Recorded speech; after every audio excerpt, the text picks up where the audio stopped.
Pemirsa, jangan lupa subscribe channel official UTV, like dan nyalakan tombol notifikasi.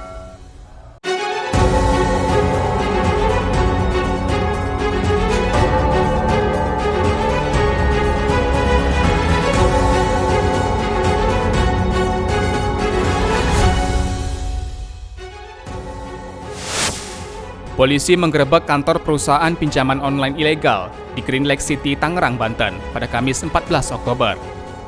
Pada penggerebekan tersebut, kepolisian mengamankan sejumlah barang bukti serta 32 karyawan yang bekerja di perusahaan pinjol ilegal tersebut. Seorang bocah di Bengkong, Batam, Kepulauan Riau meregang nyawa setelah gagal mendapatkan pertolongan pertama usai mengalami insiden tenggelam di Pantai Bengkong.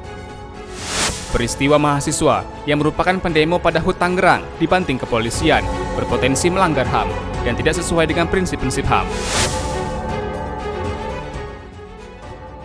Halo pemirsa, kita berjumpa dalam program U-News. Program ini memberikan informasi bermakna kepada Anda mengenai sejumlah peristiwa menarik di tanah air. Bersama saya, Fahrian Bahri, dan inilah U-News lengkapnya. Berkurangnya kuota pengungsi yang dapat diberangkatkan ke negara ketiga membuat jumlah pencari suaka menumpuk di Indonesia. UNHCR memastikan kendala tersebut menjadi kendala utama dalam memberikan kepastian mengenai pemindahan para pencari suaka ke negara ketiga. Setidaknya 13.300 pengungsi di Indonesia masih menanti kepastian untuk dapat diberangkatkan ke negara ketiga. UNHCR mengungkapkan penyebab lambatnya pemindahan para pengungsi tersebut terkendala jumlah kuota yang berkurang drastis. Sebagai gambaran nih dari misalnya dari 20 jutaan pengungsi gitu ya yang berada di bawah UNHCR, kuota kita tuh hanya kurang lebih 1%. Jadi 1% itu bukan hanya untuk Indonesia tapi untuk para pengungsi dari seluruh dunia gitu. Jadi terbatas itu memang kuota resettlement-nya. Kendati demikian, setiap tahunnya UNHCR selalu memberangkatkan para pengungsi ke negara ketiga. Pihaknya juga memprioritaskan pengungsi yang dinilai paling rentan, seperti pengungsi yang memiliki kondisi medis tertentu.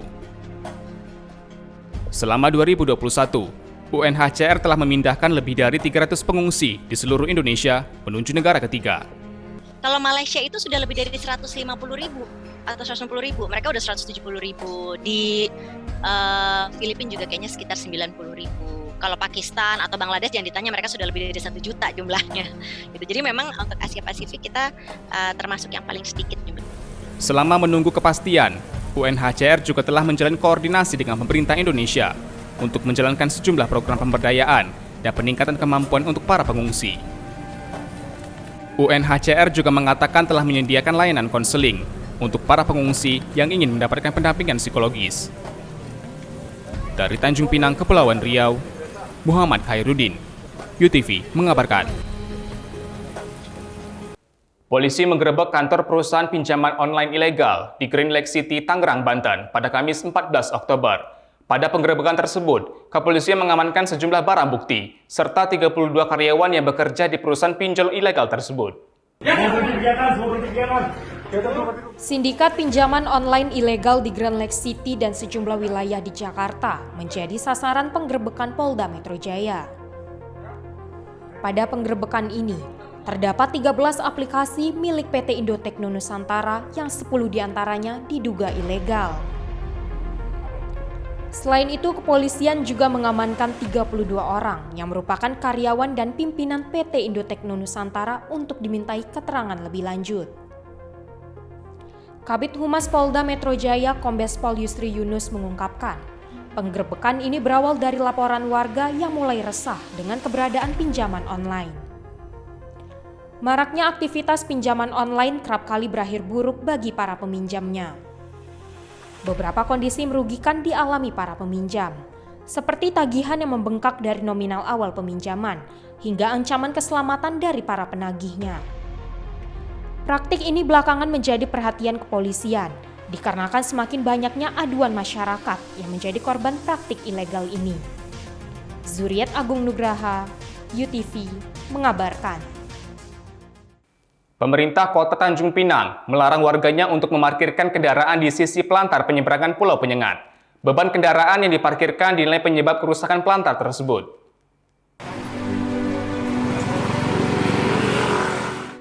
Pemerintah Kota Tanjung Pinang melarang warga memarkirkan dan mengendarai motornya di atas dermaga penyeberangan Pulau Penyengat di Jalan Pos Tanjung Pinang.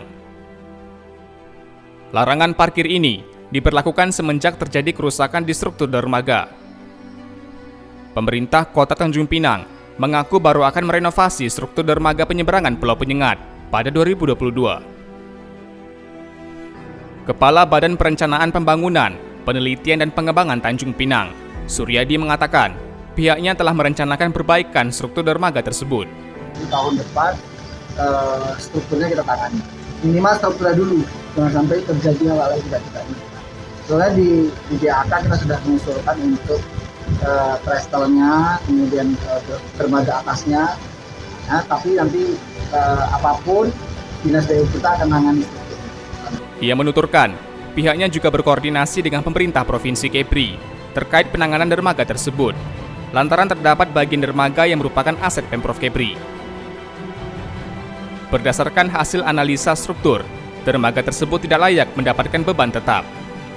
Oleh sebab itu, pihaknya meminta agar masyarakat tidak lagi memarkirkan kendaraannya di sepanjang badan dermaga. Kedepannya Pemkot Tanjung Pinang akan mengatur tempat pengganti area parkir untuk masyarakat yang memiliki kendaraan. Kondisinya hasil analisa infrastruktur oleh dinas PU itu harus tidak lagi diizinkan untuk ada beban tetap ya di trestel lampu dermaga itu. Artinya nanti kita akan cari solusi untuk parkir masyarakat. Diketahui, dermaga penyeberangan yang telah berusia lebih dari 20 tahun telah mengalami sejumlah kerusakan. Seperti hilangnya besi-besi dan tiang pagar pada sisi dermaga, rusaknya atap, rusaknya tangga, dan tiang penyangga. Dari Tanjung Pinang, Kepulauan Riau, Muhammad Khairuddin, UTV mengabarkan. Seorang bocah di Bengkong, Batam, Kepulauan Riau meregang nyawa setelah gagal mendapatkan pertolongan pertama usai mengalami insiden tenggelam di pantai Bengkong. Pertolongan pertama itu gagal didapatkan karena tidak adanya dokter jaga di puskesmas tempat korban pertama kali dibawa oleh keluarga.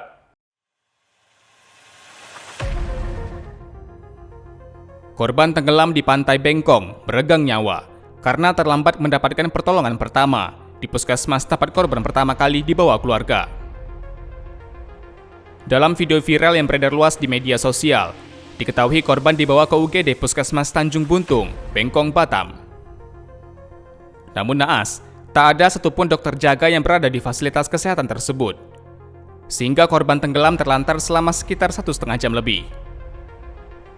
Ketua RW 17 Kafling Bengkong Wahyu, Bengkong, Ferry Saragi mengatakan, sesampainya di puskesmas, dirinya tidak melihat dokter maupun petugas lainnya.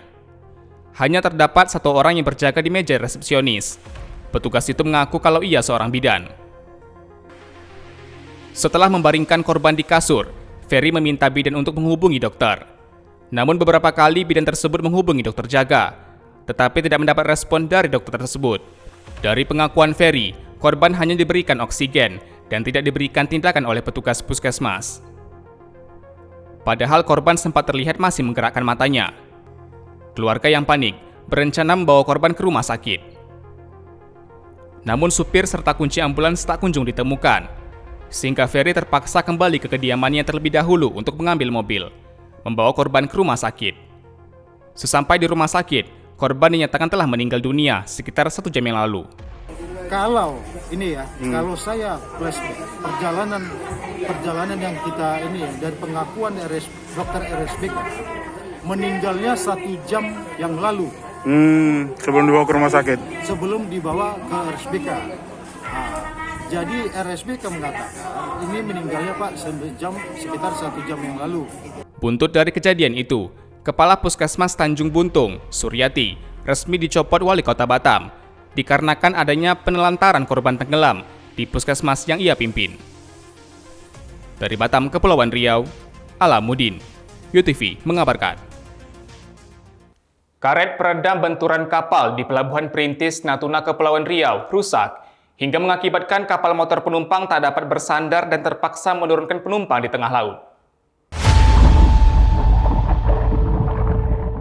Karet peredam benturan kapal di Pelabuhan Perintis, Kecamatan Midai, Natuna, Kepulauan Riau mengalami kerusakan parah sejak setahun terakhir. Akibat kerusakan ini, kapal motor penumpang Bahtera Nusantara I terpaksa menurunkan penumpang di tengah laut. Mengingat benturan kapal saat bersandar dapat berdampak pada kerusakan kapal dan keselamatan penumpang. Sebenarnya Pak, fender ini memang menjadi kebutuhan dasar untuk kegiatan kapal sandar. Seandainya nanti fender ini tidak ada dua hal yang akan menjadi krusial yang penting Pak terhadap keselamatan kapal itu korban itu sendiri. Jadi fender itu salah satu bagian yang penting. Kondisi ini membuat masyarakat mendesak pemerintah Kabupaten Natuna agar segera memperbaiki fasilitas vital tersebut. Bupati Natuna Wan Siswandi mengatakan, pemerintah Kabupaten Natuna telah menyurati Kementerian Perhubungan untuk dapat memperbaiki pelabuhan tersebut. Mengingat perawatan pelabuhan tersebut dibangun pemerintah pusat dan tak dapat menggunakan anggaran pemerintah daerah. Meskipun demikian, dia mengungkapkan akan ada upaya memberikan solusi sementara agar pelabuhan tetap dapat digunakan sembari menunggu perbaikan dilakukan. Jadi dibangun oleh kementerian, makanya kita sudah menyampaikan ke kementerian agar sesegera mungkin untuk diadakan perbaikan. Nah, karena dia ada pelabuhan itu wewenangnya daerah, ada pelabuhan wewenang provinsi, ada pelabuhan wewenang kementerian. Nah, MIDA itu wewenang kementerian. Untuk solusi awalnya Pak? Untuk solusi awalnya kita lihat nanti, saya sudah minta tolong sama Pak Kadis Perhubungan kemarin, coba cek dulu apa rusaknya seperti apa, kemudian apa yang dibutuhkan, kita buat nanti tanggap darurat dulu lah, agar kapal bisa bersandar. Demikian. Ya, pesan untuk masyarakat yang menggunakannya Pak? Ya, saya pikir untuk masyarakat yang menggunakan, mohon bersabar dulu, karena segala sesuatu ada prosesnya. Dari Natuna, Kepulauan Riau, Muhammad Nurman, UTV mengabarkan. Peristiwa mahasiswa yang merupakan pendemo pada HUT Tangerang dibanting kepolisian mendapat sorotan dari anggota DPR maupun Komnas HAM. Kejadian tersebut dinilai berpotensi melanggar HAM dan tidak sesuai dengan prinsip-prinsip HAM. Pembantingan yang dilakukan salah seorang anggota kepolisian terhadap mahasiswa yang merupakan pendemo pada HUT Tangerang kemarin berimbas panjang. Peristiwa tersebut mengundang sorotan dari berbagai pihak, termasuk diantaranya Wakil Ketua DPR Sufmi Dasko Ahmad. Mudah-mudahan adik-adik mahasiswa yang kemarin mengalami kejadian tersebut, saya dengar alhamdulillah sih dalam keadaan baik-baik saja, mudah-mudahan juga tidak ada luka yang serius, dan kita serahkan masalah penegakan hukum ini sesuai dengan aturan yang berlaku. Sementara Komisioner Komnas HAM Muhammad Hoirul Anam juga angkat bicara. Ia menilai tindakan represif dan kekerasan yang dilakukan aparat negara tersebut berpotensi melanggar HAM dan tidak sesuai dengan prinsip-prinsip HAM. Ia meyakini telah terjadi pelanggaran prosedur tetap di internal Polri, sehingga akan mengawal penegakan hukum atas kasus tersebut. Bisa bekerja secara profesional, transparan, dan akuntabel. Pentingnya bekerja dalam prinsip-prinsip itu agar memastikan bahwa peristiwa-peristiwa di kelak kemudian hari tidak berulang kembali dan menjadi satu efek jera. Sebelumnya peristiwa itu terjadi saat polisi membubarkan aksi Himpunan Mahasiswa Tangerang saat peringatan HUT ke-389 Kabupaten Tangerang yang menyebabkan terjadinya bentrokan. Belakangan diketahui mahasiswa yang mengalami perlakuan kekerasan itu sempat tak sadarkan diri dan menjalani perawatan di klinik Polres Kota Tangerang. Kemudian dibawa ke Rumah Sakit Harapan Mulia untuk diperiksa. Polisi yang melakukan aksi tersebut pun telah meminta maaf kepada korban, sembari memastikan kondisi korban dalam keadaan baik. Dari Jakarta, Kantor Berita Antara, UTV mengabarkan. Setelah 6 tahun vakum, musisi berprestasi Adele merilis lagu pertamanya berjudul Easy on Me. Dalam lagu comeback-nya ini, Adele berbagi kisah mengenai perceraiannya dan buah hatinya. Musisi berkebangsaan Inggris, Adele akhirnya merilis lagu terbarunya setelah 6 tahun hilang dari hiruk-pikuk dunia musik. Melalui Easy on Me yang rilis pada Jumat 15 Oktober, penggemar Adele merayakan kehadiran ibu satu anak ini. Pengumuman lagu barunya ini disambut antusias, sehingga menduduki trending 1 di Twitter. Setelah 5 jam tayang perdananya, video ini telah ditonton sebanyak 9,4 juta kali. Tak hanya gubahannya, video klip Easy On Me juga menjadi hal yang ditunggu para penggemar.